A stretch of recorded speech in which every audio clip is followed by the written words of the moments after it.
Welcome, everybody, to Dead Talk Live, and it is my honor to welcome our special guest today, writer-director Ivan Kavanagh. Ivan, how you doing? I'm doing very well. Yeah, glad to be here. It is our honor to have you here with us. So let's get started. We have a lot of questions for you. First of all, we're going to get to your amazing recent movie, Son, in a second. I was just looking over your resume on IMDb, and it looks like you got your professional start in 2003. So walk us through how it all started with that short film that you got in 2003. Well, I was always I'm from a very working class background of Dublin, and where I'm from, no one ever became filmmakers. The idea of becoming a filmmaker, you might as well, said you wanted to be an astronaut or something. It was something just beyond my reach. But my mother, I remember when I was about 12 or 13, bought a high 8 video camera, which was a really low end home video camera. Uh huh. And one day I just picked it up and I started to film some stuff. And then I made some short films with my friends. And I remember I used to use two VCRs back to back to edit them together. The old And days. then the old days, yeah. And then when the digital revolution happened in the 90s, I bought three cheap digital cameras. I got a bank loan to buy my own editing equipment, and I showed one of my short films to a friend of mine, and he said, "You should show it, send it into a festival or something." Hmm. And to be honest with you, I had never thought of that. I was just making them from myself, Yeah. and I sent it into my very first film, what I consider my first film, into a festival, and I won an award there. So it The, just snowballed from there. It was just. the, the rest Wasn't is planned. It just happened. the rest is history, as they say. Absolutely. I want to get to your latest movie that came out this year, and that's Son. It stars the brilliant young actress that the majority of us got to meet in Halloween 2018, and that's Andy Matichak. First of all, you wrote Son and you directed Son. It's an amazing film. Let's start with the writing part. How did you come up with what I call the modern day version of the Omen movies? Oh yeah. I suppose it is. I suppose I didn't think of it about the Omen, but I suppose it is. Yeah, it's a little bit like that. I mean, it really started like all my films. It kind of started from a very personal place. Um, my son was born. My first son was born about 5 years ago, and he had a very difficult birth. And me and my wife were very worried about him for the first few months of his life. And I began to see how close him and my wife were becoming, though. I saw firsthand that mother and son bond, how strong and close that can be. And I began to think, is there anything a mother who loved her son wouldn't do to protect him? How far would she go to make him well again if he was ill? And so during those sleepless nights when we were up with the baby, and I just start jotting down ideas. And yeah, and then once I jotted those initial ideas, it just flowed out of me then straight after. So it came from a very, very personal place, which was my worry about my own son, Uh, which was this helplessness I felt as I looked at him, that I couldn't do anything to help him. and I could Uh, totally understand my yeah, second born, which is my first son. I have three yeah. children. He spent 2 years in the ICU as a baby right after birth. Oh So my I God. totally understand what you're talking about. I mean, I feel I've been there. I've been Yeah, there. Not yeah, knowing on your newborn child if they're going to live or yeah. die. Luckily, Absolutely, yeah, yeah. Go on. absolutely. Sorry. And it's, yourself, it's when you have a kid, you just realize, you do anything for this kid. It's and then the mother is this biological connection that the father doesn't have. And it's even closer. So it's one step even further than that. So Totally, it's totally understand that. Now, how did the cult, the demonic figure, when did that start coming into play as you were starting to think of ideas for this script? um I mean, to be honest with you, I didn't do any research about cults or anything like that. But I mean, nobody really has to. We've all heard those urban legends, or maybe not urban legends, about cults and satanic cults and stuff like that, Yeah. and um, I was thinking that because I wanted to call into question the character Laura's sanity, is she telling, is what she's saying real or imagined? I thought the idea of bringing this kind of very conspiracy theory cult into it would be a way to show that, Yeah. this, about this satanic cult. So, I mean, the way I structured the film was that we see what she sees, but then the next scene, someone else says, "Well, that didn't happen that way," and then again we see what she sees, and then it didn't happen that way again. So it was all about calling into questioning her sanity, or whether she's imagining in it or not, or whether it's real. And also, I was thinking a lot about male violence as well, and the idea that if a son inherits a certain aspect of his father's temperament, of his father's DNA, as in this violence inside him, is there anything a mother can do really to change that? The boy is, after all, in the film, he's half his mother, he's half good, but he's also half his father as well. So I thought that was an interesting question to raise in the film.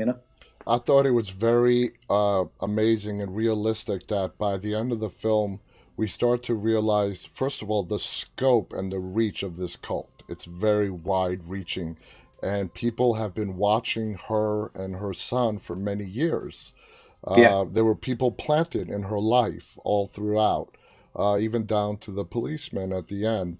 But yeah, Laura reaches a point at the end of the film where she goes, I can't do this anymore. I can't continue doing it. So she goes back to the place where it all started, back in her childhood home in that bedroom.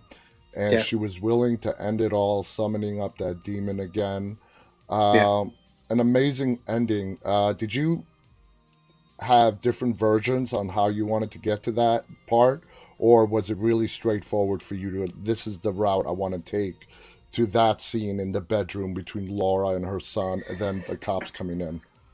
No, it was always heading towards that. I mean, the image of the bed was, where this horror happened. Whether it was her father who raped her, or whether it was the demon, each of them are equally horrific. Whatever the truth is, it was all about this bedroom, all about that bed, and it was all about her having to go back and face that again. Mm-hmm. And face her trauma. And then, I mean, once she has blood on her hands, once she accidentally kills that police officer, that's when she says, enough is enough. It's just, this evil is just going to keep unfolding from this. There is no good end to this. The only end I can possibly give my son is to try and convince the demon to make him a real rhythm of this curse he has, but there is no real No. hope for her. No, it's like the way I saw it was like a desperate mother trying one last attempt at something that she thinks might work. And that is to summon the demon and have him reverse the curse. But in reality, that was never going to happen. That was never going to happen. And now... Another film I was thinking just before, I was thinking of, I love David Cronenberg's film, The Brood. Yes. And he always saw that as this strange kind of a custody battle, but it was like his Kramer versus Kramer, he said, Yeah. And I thought in a strange way, after I finished it, writing this, I was thinking, well, this is kind of a custody battle between the father and the mother, for custody of the boy's soul and his future, Yeah. And it makes it extra chilling that part of his father is going to be nurtured after the film is over, and as the writer of this script, did you end it in a way that it could be open-ended for a possible sequel, or are you satisfied with this being a one and done? Well, this was a really tough shoot, so during it, one of the producers said to me, "Have you thought of a sequel yet?" Because everyone thought it felt kind of open-ended for a sequel. And I said, there's no way I'm ever going back to this, Yeah, this shoot is a nightmare. It's I never want to revisit this again. But then, my producer friend, Anne Marie Nocton, who produced the film, she always says making a film is like childbirth. You forget the pain until you're Yeah, back on the yeah, table again. I don't know that, of course, but I know what she means. yeah. I know. Yeah, me too. Yeah. So after it was finished, I said I actually thought of an amazing idea to continue it. So, if anyone's interested in financing it, absolutely. I have Oh, a great idea for it. that'd be great. Now, you got the script. You're done with it. Okay. Walk us through what how did you get financing, first of all, for a studio to pick it up, to go from script to actually shooting the But film, as you being picked to director. How Walk us through how that happened from the moment you finished the script, or did you have a production studio while you were still finishing the script? with no studio, I had a production company that's Park Films, who I made the Canal with, my previous horror film. Okay. And the Canal was very well received. The premiere at Tribeca got amazing reviews. So, um, on the strength of that, it was actually quite easy to, and the Western I made previous, it was actually quite easy to get the financing together for this. The Screen Ireland, partially, which is the funding body in Ireland, they partially funded the development of the script. So they were involved from the very beginning. So once they're on board, and my production company, who I always work with, and then our American and UK co-producers came on, and then Shudder, AMC, Yeah. RLJ came in. They had we got a pre-sale with them for the US and all English-speaking territories for Shudder, There you go. and it just came together really quickly. Then Uh, That's very fortunate. That's very good. Very lucky. I mean, they saw the potential in this movie. How was it that you were picked to direct it? Was that your idea, or did they come to you and say, "We want you to direct this"? No, I mean, I'm a writer director. I always write everything. I always direct everything I've ever written. Okay. So that was never in question. I mean, this is Ivan's next film. So Awesome. that was never a question. Now, Andy Matichak. Okay, like I said, we were introduced to Andy in the Halloween 2018. Brilliant Yeah, up and coming actress. I mean, brilliant. yeah, she's made it. When was she brought in, casted to play Laura for this movie? Well, my American producer Rene Bastien, Belladonna Films, he had worked with her. Oh no, he had auditioned her and got to know her on a previous project of his, and he was kind enough to share an audition tape that she did for that film, and she was just so natural. She was great. Then after that, I watched Halloween, Mm, and I thought she was amazing in that. yeah. So I hadn't seen Halloween when we were already considering her. Okay. Then we set up a Skype between me and her, and we just hit it off immediately. She saw the film the way I saw it. I have, I suppose, quite unorthodox working methods. I don't work the way some other directors work, and she was completely open to working my way. She was willing to go as far as I wanted to go with the character, really push the emotions of the piece. Andy's amazing. Yes. She's just on the set. She's an amazing presence. Everyone loves her. She's going to be a Um, huge star. oh yeah, She already absolutely. is. She She already, already is, and, yeah, and you can see, I think, in Sun, which I think is her best performance, yeah, that I think you can see her range in there. I mean, yeah.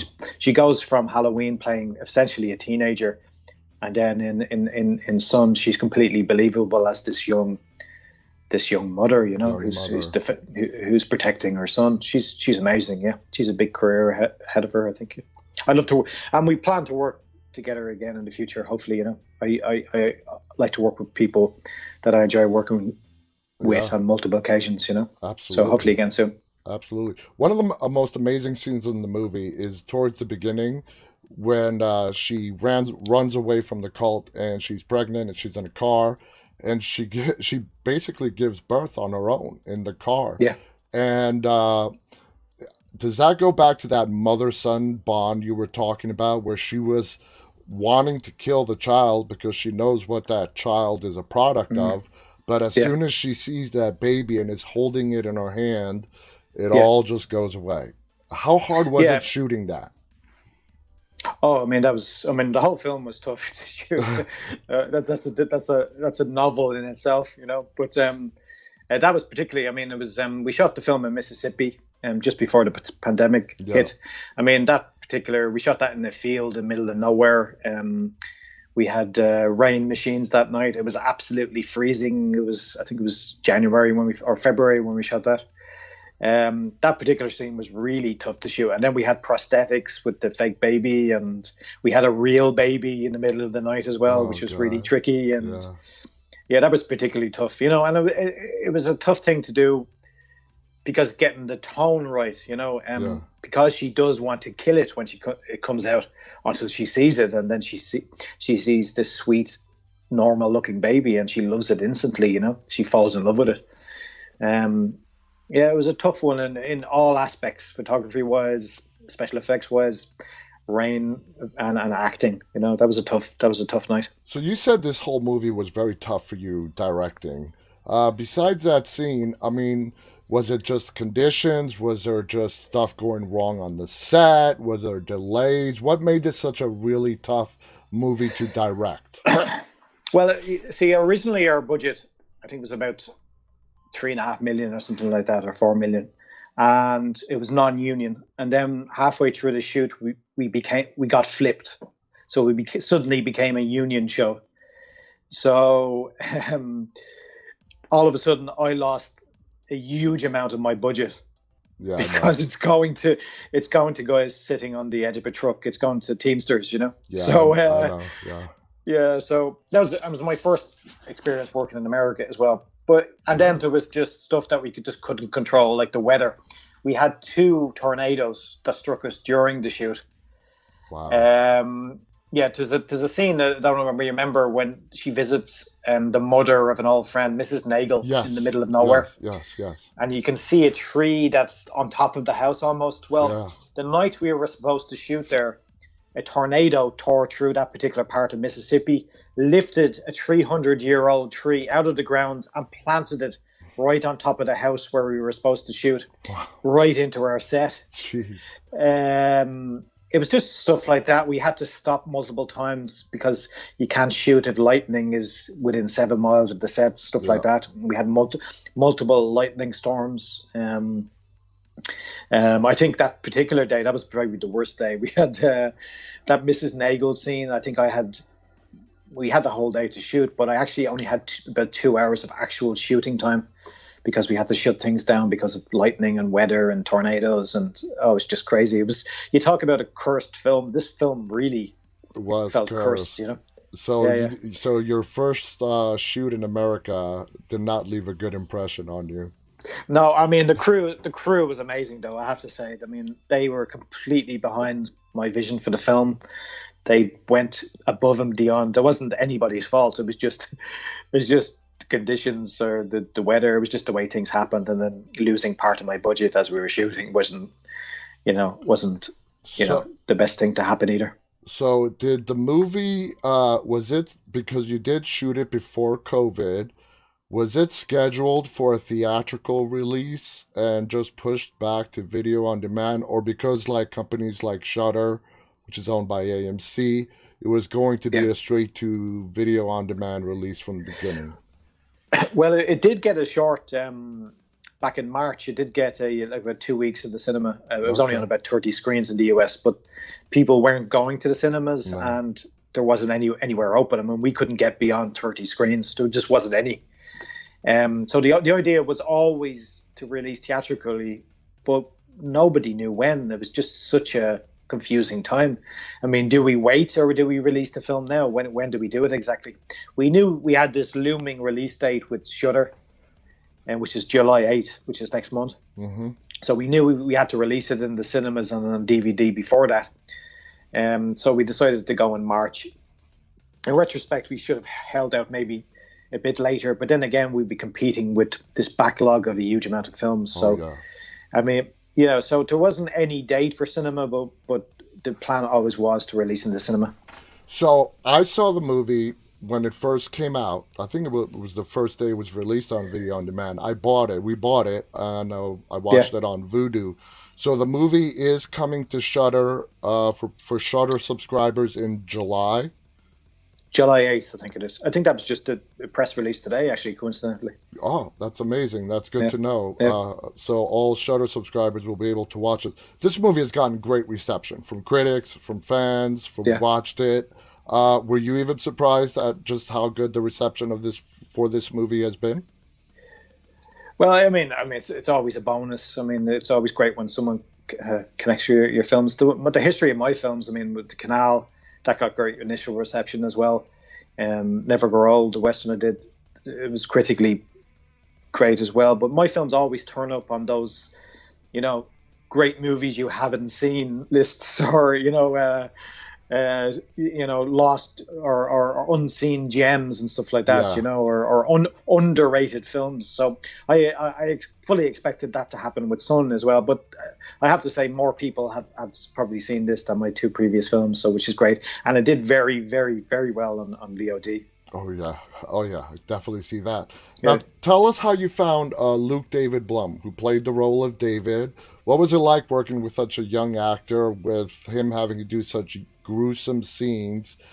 Did he require a lot of directing in his movements? Because he did have in that motel, to be Yeah. specific, with him, sort of crawling on the floor almost like an animal. Yeah. How much Yeah. directing did it need to get that scene the way you envisioned it? Well, I'd worked with kids in quite prominent roles in my last two films. In the Canal was a big role for a kid, and so I have a lot of experience working with kids. And for me, it's always about keeping their mood up. Always treat it like a game. I mean, on the Canal and on Sun, I mean, they never knew really that they were in a horror movie. Not really. It was always like a game to them. And something I learned from the Canal is with Luke, sorry, was that to show him the mechanics of how things are made, so introduce him to how all the prosthetics work, so he knows the artifice of it, he knows how fake everything is, so he's never afraid of any Yeah. of that. But the search for the kid was a tough one. I auditioned about 500 kids, and we initially looked only in New York and Los Angeles just to start. I didn't like any of the kids. I mean, some of them were great, but they were very movie-ish kids, And I wanted a real child, someone who felt like a real child, not an actor.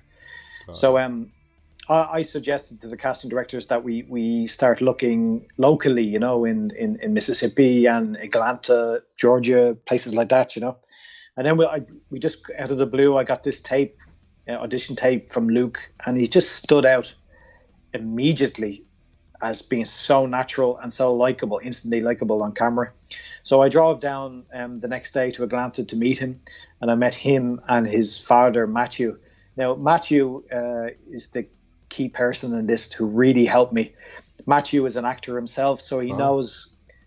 He was able to coach Luke. So I was able to say things to Matthew like, Luke should watch Cries and Whispers, or you should watch Cries and Whispers by Ingmar Bergman, and look at how the woman in that suffers physically from cancer. Look at the reaction she gives when she's in pain, and then you can convey that to Luke. So what he did was he watched it and then showed Luke how to get that kind of physical reaction, that screaming, that writhing around in pain. So by the time he came to the set, he was very, very prepared. And then I just had to give him very, very minimal direction.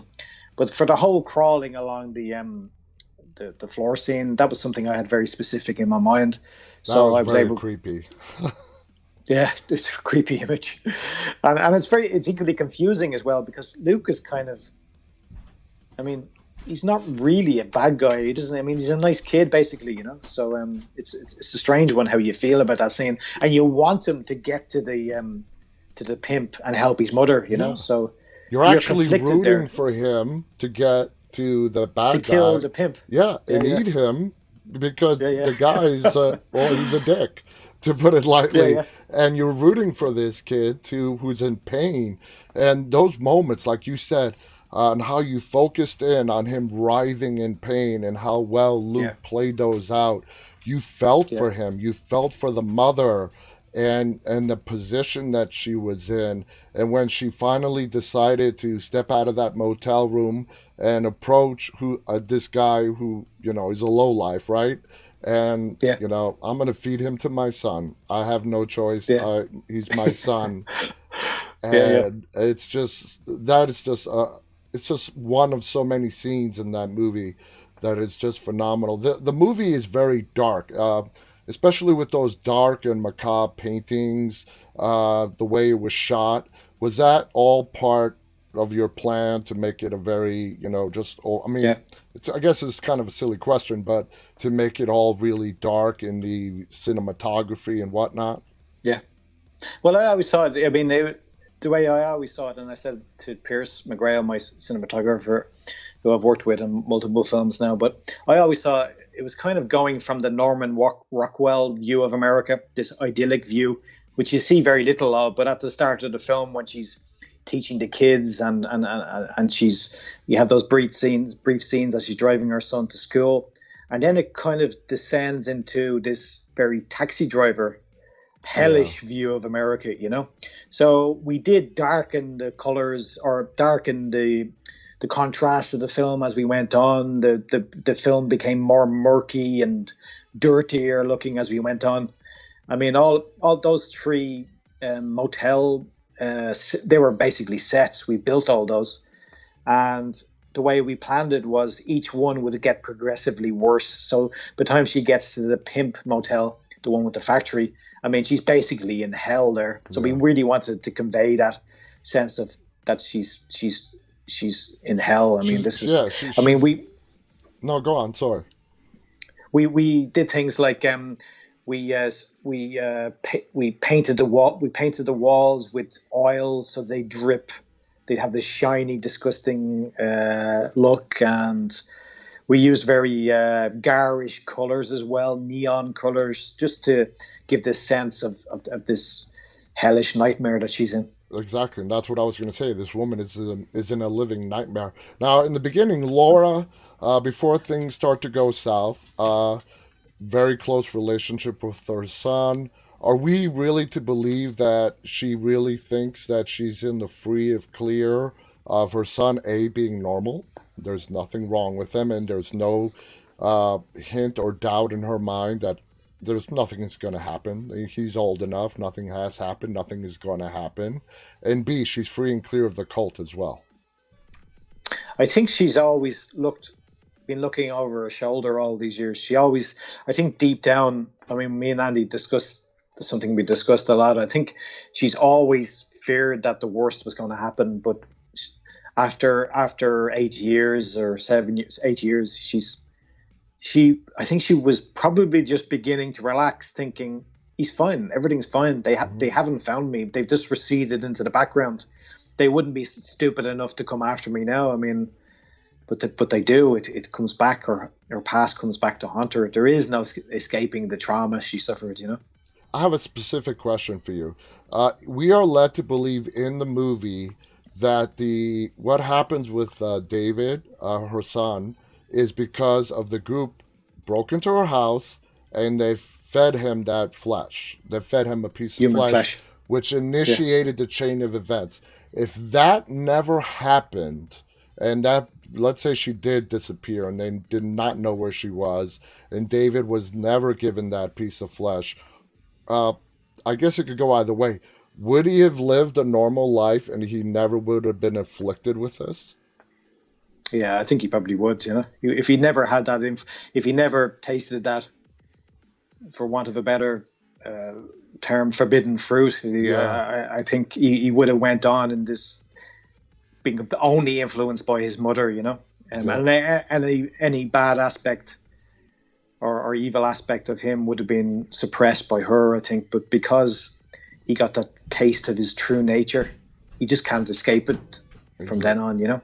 And I think you're right. That's the terrible tragedy of it. If they hadn't have fed him that flesh, he would have lived a normal life, I think. She would have had the life that she wanted for her and her son, and that makes it just Yeah, another aspect. It just makes it so tragic. which Yeah, adds to yeah, the film. Now, where yeah. does Sun compare in your heart with some of your other movies like Canal, which came out in 2014? You've done. There's another movie that you're working on that we're going to get to in a little bit. The Fading Light, and all your other movies. Where does Sun fit in your heart? Where does that fit, and in what place does that have in your heart in regards to other successful movies like Canal that you've done? I don't know. I mean, they all feel like, everyone says this, but it feels like your children, really. I mean, it's a strange one. I mean, all the struggles and the pain you go through, and the arguments you have to go with people, and the struggling to get what you want on screen. It feels like, I always feel like I earned the film. I mean, I've been very lucky that I've been allowed to make the film. Always made the film that I want to make, and that was always the only thing I was after. The filmmakers I admired were always the ones who put the film first and put their own vision first. So whether people love them or hate them, it doesn't really matter to me. It's as long as I like them, and I've always made the film just for me. And then the hope is that it will connect with enough people then after that. So That's the key. That's the key. Yeah, I I don't. yeah. I don't hold it above any of the others. I think technically that whole pimp motel sequence is probably the best thing, most cinematic thing, and most consistently cinematic sequence I've ever done. Mm-hmm. I mean, it's almost, most of it is wordless. It's just pure cinema. It's been something I've been kind of striving for in each film. I mean, there's a scene in Never Grow Old, the Western I did with John Cusack just before that, where a character comes into a house, and when I look at it now, it's kind of a precursor to that scene where she's leading the pimp towards the bathroom. Yeah. So I think that particular sequence is probably the most cinematic sequence I've ever done, but it feels just as personal as all my other films. I mean, The Fading Light is probably the most personal film because it's actually about my family. But I feel like all my films are about family in a way. They're about love or lack of love, and they're about mothers and fathers and children. And Yeah, that's what I was going to say, that it seems like a lot of your scripts you draw on from your own personal experience with your family and other life experiences.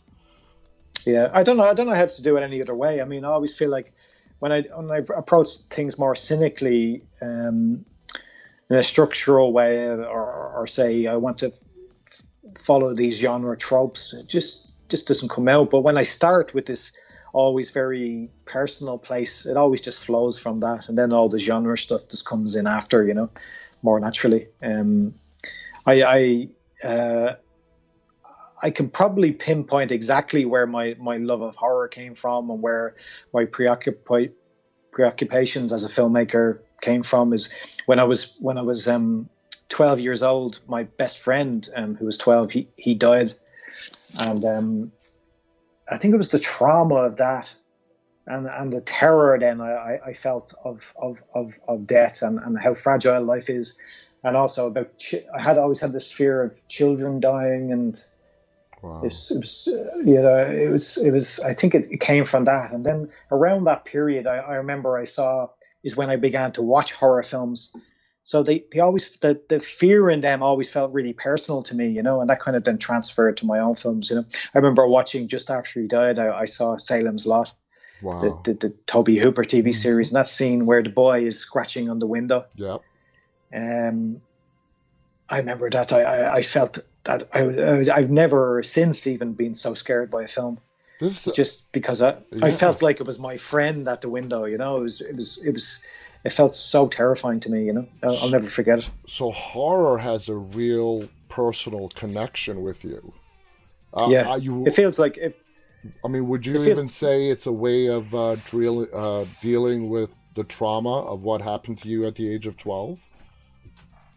Yeah, I mean, it never clicked that succinctly or that clearly with me. But my wife, who I've known now for 7 years, we've been married 3 years, but she's studying to be a psychologist, and she said it to me. I mean, and once she said it, it was so clear to me. It was, of course, it's your way of absolutely dealing with. It's like your way of dealing with the trauma.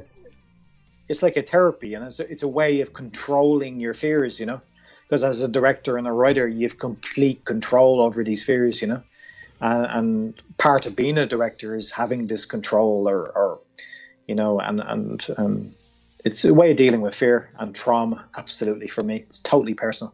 Awesome. Well, not awesome for how it started. That's very tragic. But I got to say, this is the first time that I've spoke to anybody, whether it's a Hollywood person like yourself or a fan, doesn't matter, where horror has such a personal, deep meaning, and that means a lot. So at the age of 12, this horrible thing happens to you. What films, you mentioned Salem's Lot, but at that age, 12, 13, 14, what are the films at that age for you that really made an impression on you? Around that age, around that age is when I began to go into the video store by myself, and the section I always gravitated towards was the horror section, because it was like forbidden, It was like it made it extra attractive, I suppose all horror fans have that experience. Yeah. I remember when I was younger, I remember I was ill, and I went down to my mother and father, and I told them I wasn't feeling very well, and they said sit down on the sofa, and my mother gave me some paracetamol or something, I can't remember, but they were watching the end of Rosemary's Baby, I remember. And it was that scene with What Have You Done to His Eyes, and that amazing music, and Mia Farrow puts her hand to her mouth, and that moment just stuck with me. I mean, that stayed with me all my life, that experience, it's just so powerful, Rosemary's Baby was a big one. When I saw The Shining for the first time, I probably saw The Shining quite late, about 1990, I think was the first time I saw it. So I was about 10 years old when I saw it. And that really got to me, but in a different sort of way, in a very filmic way. It was very... it frightened me a little bit, but I was more fascinated how brilliant technically it was, and I wanted to know how it was made, and it still has an endless fascination for me, that particular film. Especially with the Texas go on. I was just going to say on The Shining, especially with that open-ended ending with Jack in that picture, which Kubrick left it up to the viewer to sort of make sense of that picture. Sorry, I interrupted you, but go on. The Texas Chainsaw Massacre was another one. I just blew me away the first time I saw it. So that was, I think it's probably still the most visceral film experience I ever had. And I remember when I was about 12 or 13, we used to be in Dublin. There used to be this really small cinema called the Curzon Cinema. It was in the centre of Dublin. And they kind of got second run movies, and they used to let me in when I was about 12 and 13 to see absolutely anything, and it was like, I remember I saw a double bill for Taxi Driver and 48 Hours when I was only 13 maybe, and I saw 48 Hours with Eddie Murphy. Yeah, with Taxi Driver. With Taxi Driver, that's a weird combo right there. Yeah, it was really strange.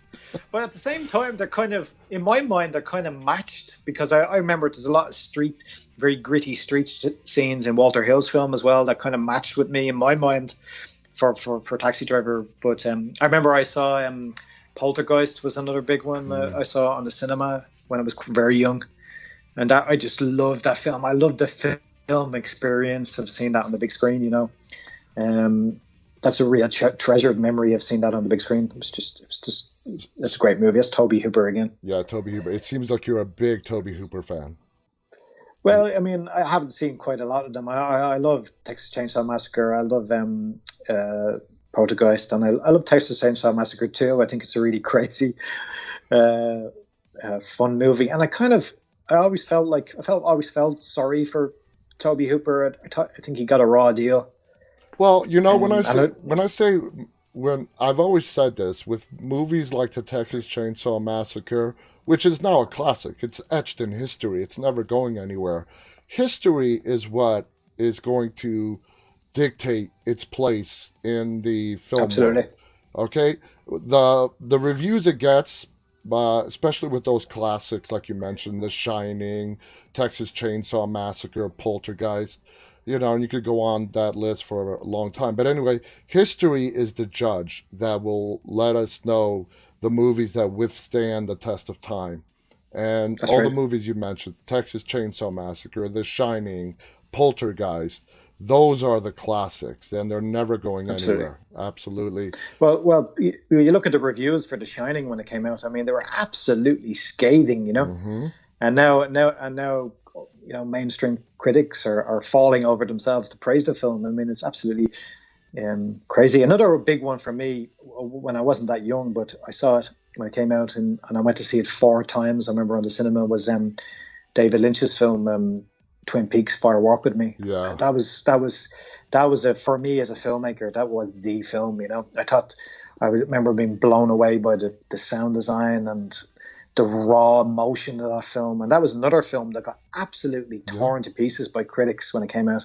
Yeah. And I remember I was so angry about it. I wrote into several film magazines saying, "You're all insane. This film is a masterpiece," and they never published them, but No. I needed it to get it out of my system, And I went. It was on for 1 week. I remember on in Dublin before it was hastily taken off, and Yeah. I went to see it four times. I think it's a great movie. I think Cheryl Lee gives a absolutely stunning performance in there. It's just incredible. I Incredible always stuff. read a lot of critic reviews when I do my solo shows, and I always tell my viewers, listen, guys, this is one person's opinion, so I'll Yeah, read it.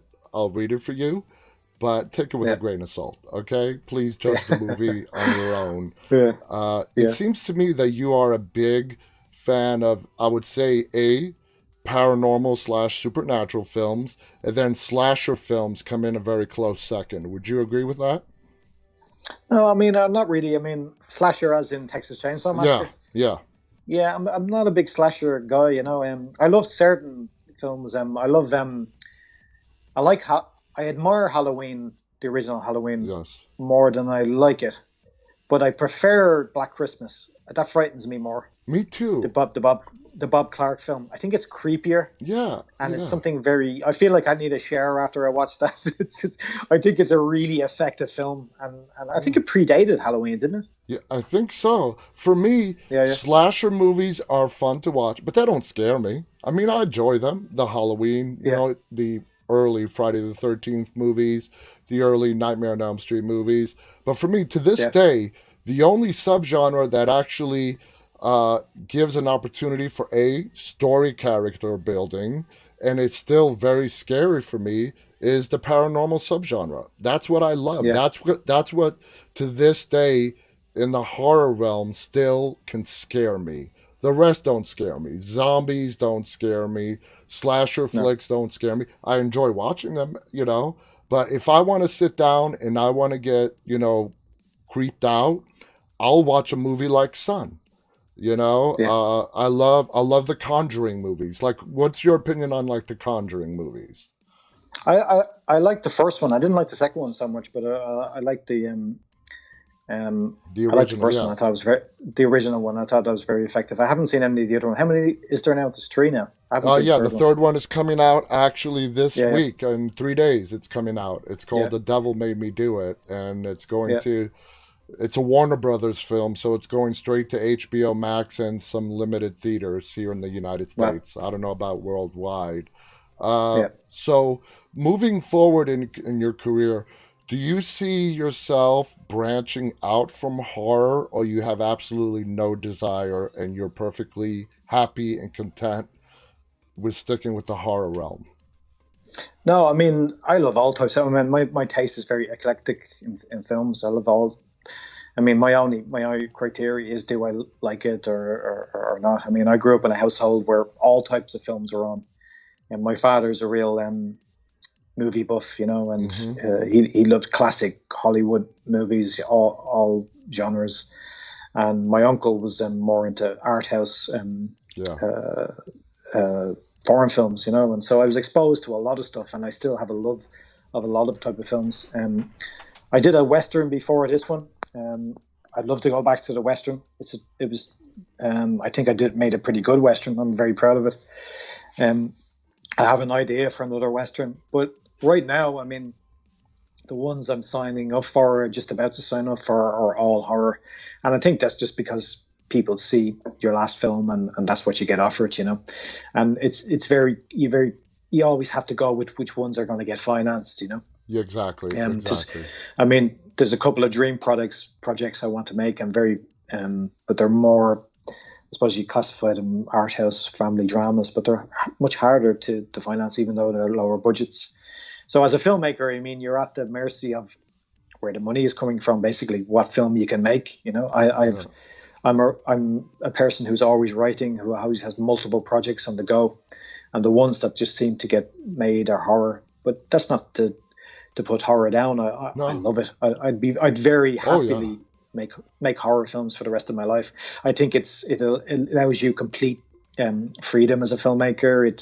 It frees you up. I mean, you can experiment visually and with sound and with structure, and the audience will accept it because it's a horror movie.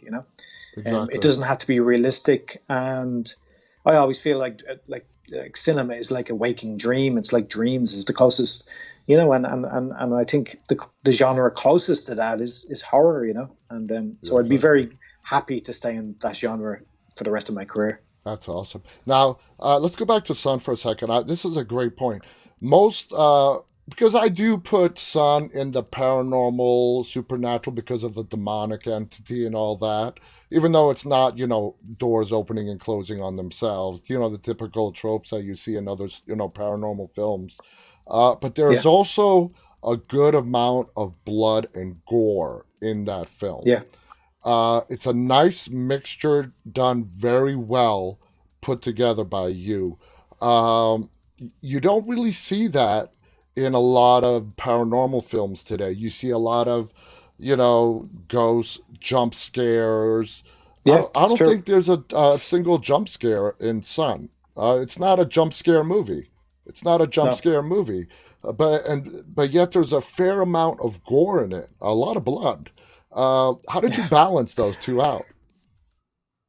I don't know. I mean, the blood and gore, it just felt like it always felt like it needed to be really brutal or something, you needed really brutal and savage or something, this shocking contrast between the boy and the seemingly innocence of the boy when he's with his mother, and then this absolute ferocious brutality of it, Yeah. I don't know why. I mean, it's probably the bloodiest film I have made, but in all my films, the Canal and Never Grow Old and this one, there is a juxtaposition between this this loving tenderness with this sudden, swift change in mood to extreme violence, Yeah. And as I was saying earlier, I grew up in a very working class part of Dublin, and I have an early memory of my mother. I don't know. I was very young because I was holding my mother's hand. I must have been 5 or 6 maybe, and we were passing by a pub, I remember, and a dive of a pub in this really horrible part of Dublin, and these two guys fell out onto the pavement and they were fighting, and I remember I can still remember the sound and seeing this guy's head being bashed into the pavement, and the big pool of blood that was around his head. And I remember I was having this beautiful conversation with my mother. I don't know where we were. I can't remember, but I remember it was a loving conversation. And then all of a sudden, there was this sudden horrific violence in front of me, and then she whisked me away, and it just stayed with me, So I think that again, maybe it's that therapy thing again. It weaved its way into the film, But it goes back to your personal experiences coming out in your films. Which I see nothing wrong with that. I think that's awesome. People writers especially, bringing their own life, personal experiences into their scripts. I think it makes it more realistic, and it makes it a lot more believable. We're almost out of time, but I do want to ask you, You have this film called Disassembled Men. It's just announced. I'm assuming it's not in production yet. You are Yeah. directing it. It doesn't show you as writing it. So what? And you also have, as a writer, a TV series called The Vanishing Triangle. So can you Yeah. tell us anything about those two upcoming projects?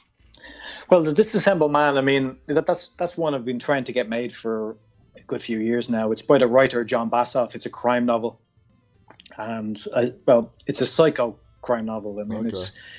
it's pretty wild. It's really violent. It's really funny. Um, but it's been tough to finance now, to be honest. I think we're close now, so it's an absolutely fantastic script by John. I really recommend John Bassoff's books. He's just a fantastic writer, fantastic crime writer. Yeah. That border on horror as well. So horror fans, I'd say, would love them. The TV series is something I'm not directing. I'm just writing. It's based on a true story from the 1990s in Dublin. It's a true crime drama. It's set in the 1990s. It's been produced by MGM, and I'm doing that with Park Films, who I did the Canal and Sun with, and I have a few other films in the works as well. I have a film called After I'm Gone. It's a post-apocalyptic movie. I didn't write that one either, but it's an absolutely wonderful script. Awesome. And that's very much into horror genre, but really, like Sun and like the Canal and my other films, it's really emotional. It's all about family, and yeah, I'm really excited about that one. I think that one will probably be the one I do next. Awesome. Now, The Vanishing Triangle seems to be your first dive into TV. Is that Yeah. accurate? No, I mean, I briefly, well, for about a year and a half or so, I wrote a pilot for USA Network and yeah, BBC Worldwide, based on the Turn of the Screw, the ghost story, just after the Canal came out. Okay. And I think it was a fantastic script, but that didn't, for one reason or another, that didn't happen. So it wasn't my first foray into TV. This one is we're in the middle of writing all 8 episodes, so it looks like this one is definitely going to happen. But it's a different medium, you know. Is it going to be in the US as well, or is it going to be just in Europe? No, well, it's been produced out of the US, so it's American money, but Okay. it's been going to be shot in Ireland. Awesome. Ivan, we are almost out of time. This has been one of the most fascinating hours. You're an amazing guest. It's been just such a pleasure to get to hear the inside thoughts that went behind such a great movie like Sun and some of your other projects. This hour just flew by. I can't thank you enough for joining us. Do you have any final thoughts you want to share before we say goodbye? Not really. Just, it was a pleasure to be here. Great to talk to you. Great to talk to you. Great to talk to you guys. And guys, thank you. I hope you enjoyed this interview. I know I did. Thank you to our special guest, writer, director, Ivan Kavanagh. Also, editor, producer, composer. Credits go on and on and on. There's nothing you haven't dived into. Instead of, the only thing missing is you doing a cameo in one of your own movies. So maybe one day... I've done that. I've done that, yeah. Already. Well, that should definitely put that in there. All right. Well, it's uncredited. Yeah. Well, thank you guys so much for tuning in. Thank you, Ivan, for joining us. Until next time, guys, stay safe. And on behalf of Ivan and myself, stay walking. Good day. Bye-bye.